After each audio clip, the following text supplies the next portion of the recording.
शेर और चूहा। एक हरे भरे और घने जंगल में एक बहुत ही शक्तिशाली और भव्य शेर रहता था। उसका नाम सिम्बा था। सिम्बा अपनी ताकत, बहादुरी और जोरदार गर्जना के लिए पूरे जंगल में प्रसिद्ध था। जंगल की सभी जानवर उससे डरते भी थे और उसका सम्मान भी करते थे।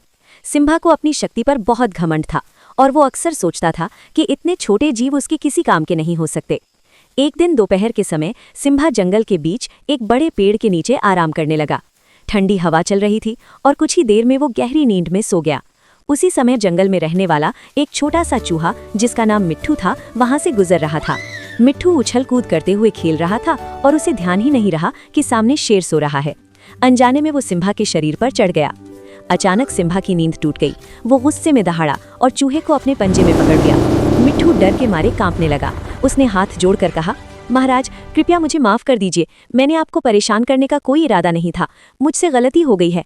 अगर आज आप मुझे छोड़ देंगे तो कभी न कभी मैं आपके काम जरूर आऊंगा। सिम्बा को चूहे की बात सुनकर हंसी आ गई। उसने सोचा कि इतना छोटा सा चूहा भला उसका क्या ही भला कर पाएगा। फिर भी शेर का दिल पिघल गया और उसने दया दिखाते हुए मिट्ठू को छोड़ दिया। मिट्ठू खुशी खुशी वहां से चला गया। कुछ समय बाद जंगल में कुछ शिकारी आए। उन्होंने शेर को पकड़ने के लिए एक मजबूत जाल बिछाया। अनजाने में सिम्बा उस जाल में फंस गया। वो पूरी ताकत से छटपटाने लगा और जोर जोर से गर्जना करने लगा, लेकिन जाल बहुत मजबूत था।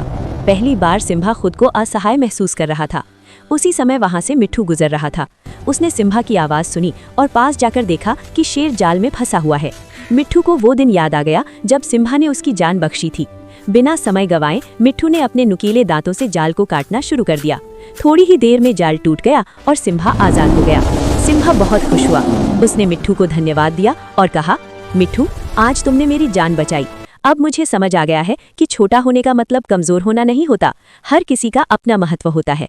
अगर आपको ऐसी छोटा होना कमजोर होना नहीं होता।